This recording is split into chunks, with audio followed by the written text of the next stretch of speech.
మంగ్లీ తప్పు చేసిందా చేయలేదా? మంగ్లీ తప్పు చేసిందా లేదా అని అది నువ్వు నేను చెప్పలేం కదా బ్రో. అది అక్కడ పోలీసులు నిర్ధారించాలా, వాళ్ళు నిర్ధారించాలి. ఆ కేసు అనేది బయటికి తీసుకొచ్చి అసలు ఎవరు క్లీన్ షీట్ వచ్చింది కానీ ఆ మీద నింద పోవాలి కదా. ఆ మీద నింద పోవాలంటే అసలు ఎవరు చేశారనేది బయటికి రావాలి కదా. దీంట్లో ఎంతమంది ఉన్నారు ఏందని బయటకు వస్తే తెలిసిద్ది కదా. ఇంతవరకు 1 month నుంచి ఈ కేసు నడుస్తున్నా కానీ మధు నాయక్ అనే అతను బయటికి రాలేదు. ప్రజలందరూ ఏం చెప్తున్నారు, మనకి మంగ్లీని మేము కలవలేదు, మధ్యలో ఉన్న మధు నాయక్ వాళ్ళ తమ్ముడు మాతో మాట్లాడారు, మేము వాళ్ళకే డబ్బులు ట్రాన్స్లేషన్ చేసామన్నారు. మంగ్లీ తమ్ముడు కూడా అతని అకౌంట్కి కూడా డబ్బులు పడలేదు. ఈ డబ్బులు ఎవరికి సెండ్ అయినాయి అంటే మధు నాయక్ అనే అతనికి సెండ్ అయినాయి. మరి మధు నాయక్ ఏడి? మంగ్లీ తప్పు చేసింది, మంగ్లీ వాళ్ళ తమ్ముడు తప్పు చేశాడు. మంగ్లీ వచ్చి మాట్లాడుతుంది, మంగ్లీ తమ్ముడు ఉన్నాడు పక్కనే, మన లాయర్ సుబ్బారావు గారు మాట్లాడుతుంది. అసలు లాయర్ సుబ్బారావు గారు ఎవరు? జస్ట్ అడ్వకేట్, అవునా? ఆయన బాధితుడు కాదు, ఆయనకి ఏం సంబంధం లేని విషయం అది. బాధితుల తరపున వచ్చాడు, బట్ బాధితుడు కాదు కదా. అది నేను అంటుంది. ఇప్పుడు బాధితులు ఏ ఇన్ఫర్మేషన్ అయితే అతనికి ఇస్తారో అదే అతన్ని పట్టుకొని లాగుతున్నాడు. అంటే డ్రామా దేని గురించి? అంటే లైక్ ఆయన డ్రింక్ చేసిన అని చెప్పి. డ్రింక్ అంటే బ్రో ఒక విషయం మీరు అందరూ చూసుకున్నారు. అయితే డ్రింక్ తాగితే ఎవడెట్ట మాట్లాడో తెలియదు, అవునా కదా. ఆ మత్తులో ఉన్నప్పుడు ఆయన ఏం మాట్లాడుతున్నారో ఆయనకే తెలియనప్పుడు ప్రజలకి ఏమి ఇస్తాడు ఇన్ఫర్మేషన్, అవునా కదా. ఉదాహరణ తీసుకుంటే మా నాన్నే ఉన్నారు, మా నాన్న తాగకపోతే మంచిగా మాట్లాడతాడు, మా నాన్న తాగితే ఎట్లా మాట్లాడదో తెలియదు. అది ఎవరికైనా అందరి ఫ్యామిలీలో ఉంటుంది. బట్ మందు తాగి మాట్లాడడం అనేది ఆ మాటలు కరెక్ట్ కాదు. అది మాత్రం పాయింటే. ఆయన మీద డ్రామా క్రియేట్ చేయాలి. అక్కడ పోలీసులు చూశారు కదా, చెక్ చేసిన తర్వాత చెప్పారు, అది ఉంది కాబట్టి వాళ్ళు చెప్పారు. మనం ఇక్కడ చూసుకున్నట్టయితే మంగ్లీ చుట్టూ ఈ సుబ్బారావు వీళ్ళందరూ మాట్లాడే కన్నా మధు నాయక్ ఏడ అంటున్నా. వీడియో చూయించారు, డబ్బు ట్రాన్స్లేషన్ మధు నాయక్ అయినప్పుడు మధు నాయక్ సమాధానం చెప్పాలి. కానీ మంగ్లీ చుట్టూ ఈ సుబ్బారావు టాపిక్ మనం తీసుకొని అలాగ నడిపిస్తే మనకేం రాదు కదా. అంటే దాంట్లో మంగ్లీ వాళ్ళ తమ్ముడు ఇన్వాల్వ్ అయి ఉన్నాడు కాబట్టి ఇన్వాల్వ్ అయినాడు. బట్ మనకి ప్రూఫ్ ఏందంటే మధు నాయక్కే అమౌంట్ పడ్డాయి.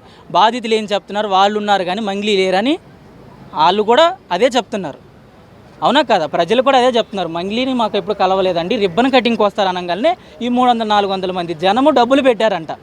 రిబ్బన్ కటింగ్కి వస్తామని ఎవరి పేరో చెప్పగానే డబ్బులు ఇవ్వడానికి ఈ 300-400 మంది మనం ఆలోచించుకోవాలి కదా. 300-400 మంది జనాలకి ఒక్క ఆలోచన రావాలి కదా. అదేంది పేరు చెప్పగానే మనం డబ్బులు పెట్టడం ఏందని వీళ్ళు ఆలోచించుకోవాలి. ఇప్పుడు డబ్బులు పోయేలేక మంగ్లీ అంటున్నారు కానీ డబ్బులు పెట్టేటప్పుడు మంగ్లీ ఏమైంది? జనాలది తప్పు ఉంది. డబ్బులు బ్రో ఎవరికైనా ఊరికనే రావు.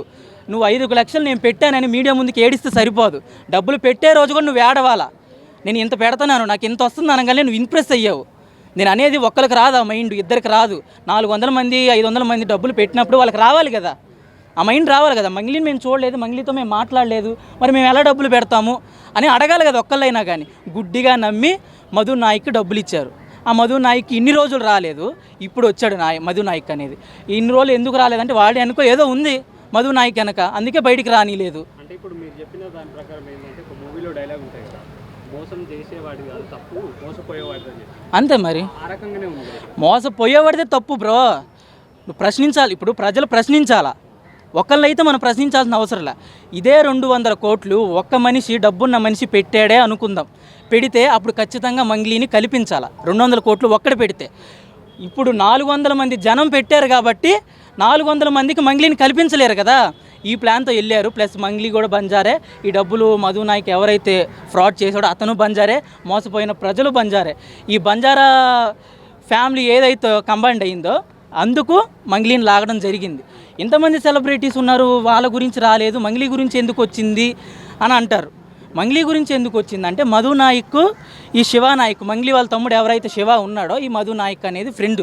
మరి ఆయన వీడియోలు చూపిస్తున్నాడు, మంగ్లీ ఫోటోలు చూపిస్తున్నాడు, దిగిన ఫోటోలు చూపిస్తున్నాడు. అంటే ఇప్పుడు మనం ఉన్నాము, ఒక స్టార్కి మనం ఒక సెలబ్రిటీ అయితే ఒక ఫోటో దిగుతాము, అంత మాత్రం నా ఫోటో చూసి నేను డబ్బులు అడిగితే మీరు ఇస్తారా?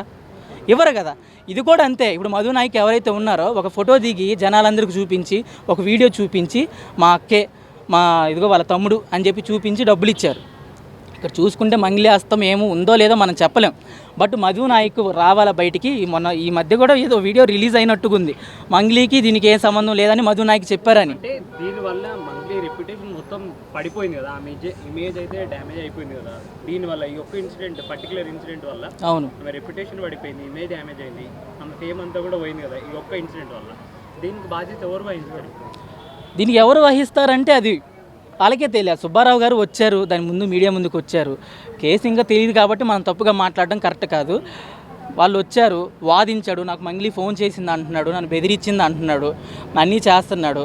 ఈ శ్రీముఖి టాపిక్ అనింది, ఒక ఆడపిల్లని ఎందుకు తేడమని చెప్పేసి అన్నాడు. ఒక ఆడపిల్లని తేడం ఎందుకు అయితే నీ నోటి దోలు ఎందుకు? గత ఇంటర్వ్యూలు మనం చూసుకున్నట్టయితే మనం చూసుకుంటే ఆ ఇంటర్వ్యూలో ఈయన సుబ్బారావు, లాయర్ సుబ్బారావు ఎవరైతే ఉన్నారో బిగ్ బాస్ సీజన్ 3లో నేను చూశాను, నాకు శ్రీముఖి అంటే క్రష్ అని ఒక ఇంటర్వ్యూలో అన్నాడు. దాన్ని అక్కడ మంగ్లీ ఎక్స్ప్లెయిన్ చేసింది. అర్థమైందా? ఈ వీడియో ఆల్రెడీ ఉంది.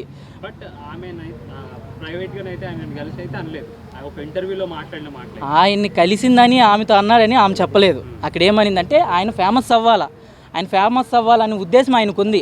మీరు గతం వీడియోలు చూసుకున్నట్టయితే ఆయన ఫేమస్ అవ్వాలని, నేను బిగ్ బాస్కి వెళ్ళాలని, శ్రీముఖి నాకు క్రష్ అని చెప్పాడండి, మీరు వీడియోలు చూడండి పాతవి కూడా అని చెప్పేసి మంగ్లీ గారు అన్నారు. ఒకసారి మళ్ళీ ఆ వీడియోని రిపీట్ చేసుకొని చూడండి. ఇది కేసు ఆయన దగ్గరికి వచ్చింది కదా, బాధితులు ఆయన కలిశారు, ఇదే అవకాశం ఆయనకి. అయితే మంగ్లీ గారు ఏమన్నా ఇలాంటి విమర్శలు చేస్తే మా ఇంట్లో అమ్మ నాన్నలు ఏమనుకుంటారని చెప్పేసి బాధపడతారు అని చెప్పినారు. అయితే దాంతోపాటు ఇంతకుముందు రేవు పార్టీ లోపల దొరికినారు డ్రగ్స్తో. అలాంటప్పుడు వాళ్ళ తల్లిదండ్రులు ఆలోచించలేదా? ఇలాంటి టైంలో వాళ్ళ తల్లిదండ్రులు అవుతున్నారు వాళ్ళు. అక్కడ తల్లిదండ్రులు ఏమైపోతారు అని అంటే, ఏ సెలబ్రిటీకైనా కామన్ ఇది. ఇప్పుడు ఆమె సెలబ్రిటీ కాబట్టి ఇంత పబ్లిక్ న్యూస్ అయింది. ఒక సామాన్యుడైతే అవుతారా? చేస్తారా ఎవరైనా? ఒక సామాన్యుడు ఇంత ఫేమస్ చేస్తారా? డ్రగ్స్ ఉంది, అది ఉంది, ఇదని చెప్పి లాగరు. జస్ట్ స్టేషన్లో వేస్తారు, ఏదో కొడతారు, ఇచ్చేస్తారు. ఇక్కడ ఆమె ఫేమస్ కాబట్టి ఆమె టాక్ అనేది స్ప్రెడ్ చేస్తున్నారు. అంటే ఇప్పుడు అన్ని వందల కోట్లు ఎక్కడుంది? డబ్బంతా ఏమైంది? అది మధు నాయక్ని అడగాల. ట్రాన్స్లేషన్ ఆయనకి అయ్యింది కాబట్టి ఆ మధు నాయక్ బయటకు వచ్చి ఆ మధు నాయక్ అనేవాడు చెప్పాలా, మీడియాలోకి రావాలా. ఇప్పుడు మంగ్లీ తప్పు చేసింది అంటే నిజంగా ఆ పర్టికులర్ అమౌంట్ చెప్తున్నారు 150 crores అని, అంత అమౌంట్ గుంజిరా? 150 crores అని నువ్వు అంటున్నావు బ్రో. ఒకడు 200 crores అంటాడు, ఒక 10 crores అంటాడు. ఎవరినోరు వాళ్ళు ఇష్టమైపోయింది. అసలు ఏంది మెయిన్ ప్రూఫ్ ఏందనేది అక్కడ రావట్లేదు. ఎంత బాధితులు ఎంత మోసపోయారు ఏందని చెప్పట్లేదు. దీంట్లో అసలు ఎంతమంది ఉన్నారు ఏంది, ప్రజలు కూడా ఒక్కొక్కళ్ళు వచ్చి కేసు పెడుతున్నారే కానీ మంగ్లీ ఉంది. మరి మేము మధు నాయక్ కొట్టామని ఎవరు చెప్పరే? మేము మధు నాయక్ డబ్బులు కొట్టామండి, మంగ్లీ ఉందంటేనే కొట్టాము అంటున్నారు. కానీ రాజకీయ హస్తం అంటే అది మనకి సంబంధం లేని విషయం.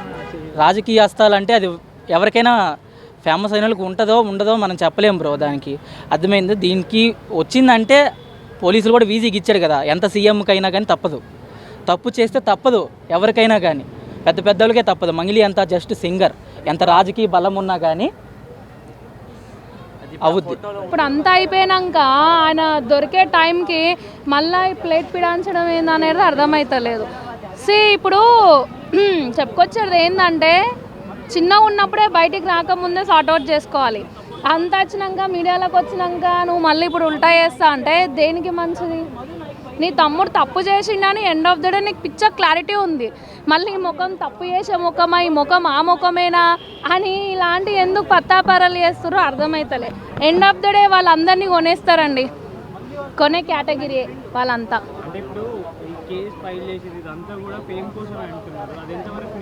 ఫేమ్ అనేది సెకండరీ అండి. ఆమె ఒక పిచ్చ ఫేమ్ ఉంది బయట సోషల్ మీడియాలో. సో ఫేమ్ కోసం చేసింది అనేది అయితే కరెక్ట్ కాదు. బట్ నిజంగానే చేసిర్రు. ఎవరెవరైతే నమ్మి డబ్బులు ఇచ్చిరో వాళ్ళ ఆవేదన చూస్తుంటే లిటరల్లీ చాలా బాధాకరణం అది.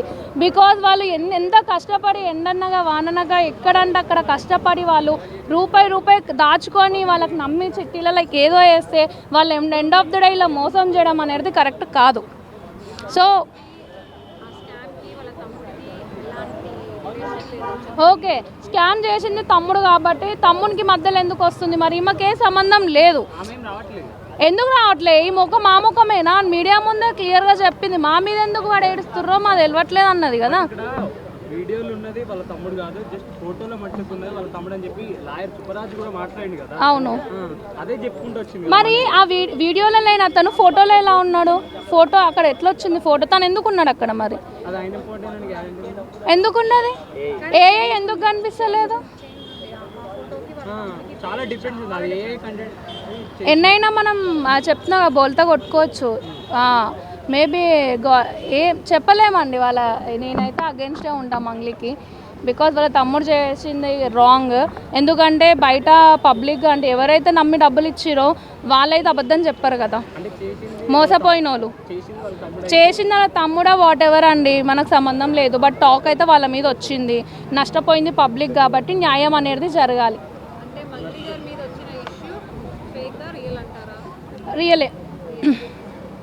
రియలే జరుగుతున్నాయి సొసైటీలో, ఎన్నో చూస్తున్నాం ఇవి.